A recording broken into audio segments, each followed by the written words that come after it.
Hi, I've been asked to provide you with an update about the new initiatives happening at the American Academy of Optometry. There's so many, I'm only going to provide you with three. So the first one is that we're pretty excited that we have created a brand new committee. It is a standing committee called the Diversity, Equity, Inclusion, and Belonging Committee. We're pretty excited about that. The second is that the membership of the committees has changed. So every year, the president of the American Academy of Optometry can make appointments to the various committees, and these are volunteer positions. And the potential can be that eventually a person that has volunteered and spent some time in the committee structure can eventually become part of the board of directors of the Academy. So we're talking about leadership. Dr. Sue Cotter, who's the president, appointed 23 African Americans to the various committees of the Academy, including 7 of which are serving as chairs or vice chairs this year or next year. So we really mean not just membership of committees, but actual leadership of committees. In addition, 8 Hispanic, Latinx, Chicanx individuals, fellows, have been appointed to the committee structures, with 1 being a chair. Finally, every single committee now has somebody that identifies as Asian American. And in fact, one of the members of the board of directors is Asian American for the first time ever. Finally, the third initiative has to do with the programming at the annual meeting. Hopefully you've noticed an increase in the number of DEIB related programming and lectures and workshops. But you'll probably remember that in 2020, we had a joint symposium, the first time ever to have a joint symposium hosted by the Academy, the NOA, and ASCO, and it was related to DEIB. And then in 2021, we had a plenary session on racial bias and its impact on healthcare. We look forward to continuing to listen and learn and change for the better for our profession, as well as for the health of our patients. Thanks.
AOA's board-led DEI task force has been dedicated to upholding our commitment to diversity and inclusion.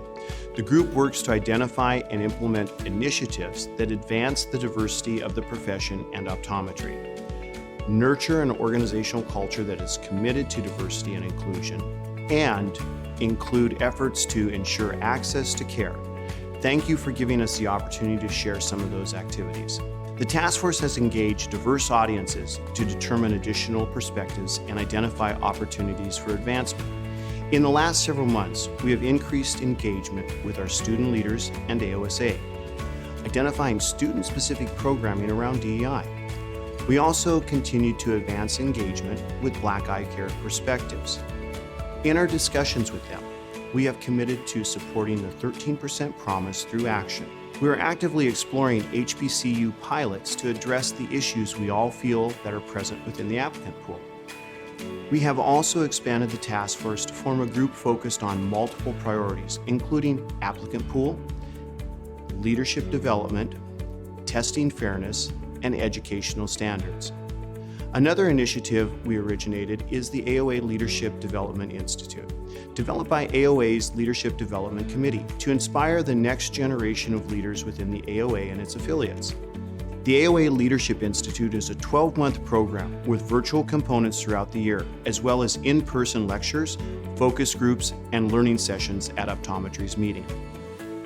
The program was built to energize and equip the next generation of champions for optometry as they prepare to step in and lead at all levels, local, state, and beyond. The goal is to have a diverse leadership class each year that represents the demographics of our rising generation of doctors of optometry. At the end of 2022, we have graduated more than 230 individuals. We also established the AOA-AOSA Opportunities in Optometry Grants Program, supported by Optometry Cares, the AOA Foundation. We have awarded grants to 40 underrepresented pre-optometry students since its inception in early 2021. Each recipient was awarded a $1,500 grant to help offset the costs associated with applying to optometry school.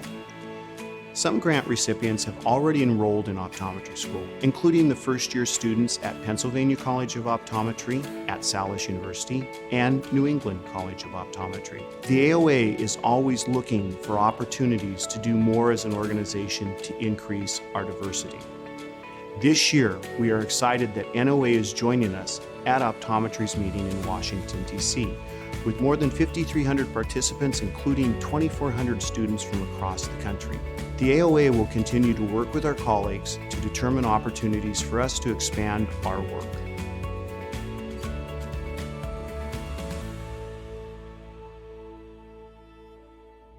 Hey guys, Dr. Ramsey here from the Black Eye Care Perspective team.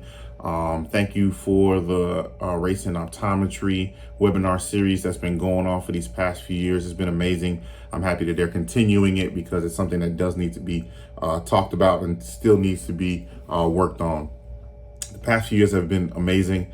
The last year, we've continued a lot of our initiatives, whether it be our pre-optometry club, our 13% promise, our Impact HBCU, and our signing day events have continued to be successes in the community. We're happy and thankful for the work that's being done. At the drop of this video, when you're seeing this and we're having this webinar, some of the work that's been going on behind the scenes is going to come to light, and AOA is going to be signing on to the 13% promise. It's our hope and the goal that that's going to spur on more movement within the community, within eye care, within the industry, that people are recognized and say the work needs to be done. And if we can get the people at the top to get on board, hopefully we can get all the rest of the eye care community to get on board as well. Also, when you're watching this video, we would have probably just dropped our 13% promise plan, which outlines the initiatives we would like eye care and industry, the schools, ASCO, AOA, SECO Academy to impart and take a part in as the initiatives of how we're going to actually achieve that 13% promise that we want our schools, our industry, the world to really live up to the best of us. Diversity, equity, inclusion, and belonging is an important part of this community. It makes us better. It makes us a better eye care community. And it is our hope and our plan that some of these initiatives that are being brought to light that we've been working on for years are going to be able to be accomplished. And we're thankful for the opportunity to speak. If you have any questions, reach out to us at blackeyecareperspective.com. Thanks. Good evening.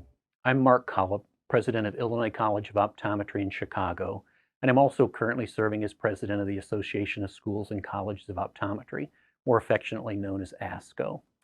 ASCO represents all 24 schools and colleges of optometry in the United States, and I've been asked to provide an update on ASCO accomplishments in DEI during the past year. I'm very pleased to share that it's been a lot. The greatest accomplishment would have to be ASCO's Eye on Diversity initiative, which was made possible from a generous grant from our friends at Johnson & Johnson Vision. This multifaceted effort included the Voices of Diversity video series. This was a production of short video clips capturing reflections on what diversity, equity, and inclusion means to various participants. This content remains available to all at optometriceducation.org. The Eye on Diversity speaker series, also available to everyone. This was a hard-hitting series of presentations by noted experts with varying backgrounds and really prompted deep thinking about many aspects of these important topics. The development of ASCO's virtual cultural competency workshop, which also remains available to all via a series of articles and video presentations. Last in this Eye on Diversity initiative was updating and expanding the ASCO Cultural Competency Toolkit, which was originated in 2008 and I think demonstrates ASCO's long-standing commitment to these important topics. This toolkit provides a comprehensive 65-page manual, which includes basic information, teaching strategies, as well as addressing health equity issues and providing inclusive patient care. It is really a fantastic resource that you must see and is also available on the ASCO website. Additional accomplishments by ASCO this past year include the Future Faculty Program and the Diverse Faculty Initiative, which focused on encouraging and supporting underrepresented residents, creation of a new Chief Diversity Officer group within ASCO's volunteer structure, running a cultural competency case competition, which included publishing the best case in ASCO's Optometric Education Journal, another great resource for everyone, expansion of data collection around DEI demographic information, particularly for applicants and residents. And just this past month, we held a town hall meeting on the impending Supreme Court decision regarding the two cases focused on racially conscious admissions policies.